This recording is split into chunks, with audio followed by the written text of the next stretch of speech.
ಪ್ರೀತಿಯ ಸ್ಪರ್ಶವೇ ಸಂಗೀತ ಎಂದೆ ನಾನು, ಸ್ಪರ್ಶದ ಪ್ರೀತಿಯು ಸಂಗೀತ ಅಂದೆ ನೀನು.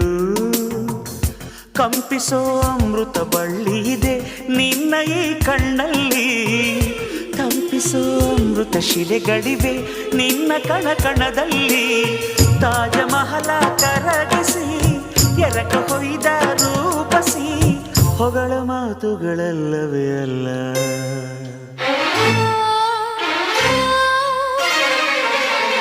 ನಿನ್ನ ವಿನಃ ಏನಿಲ್ಲ, ಪುನಃ ಪುನಃ ಕೇಳಿ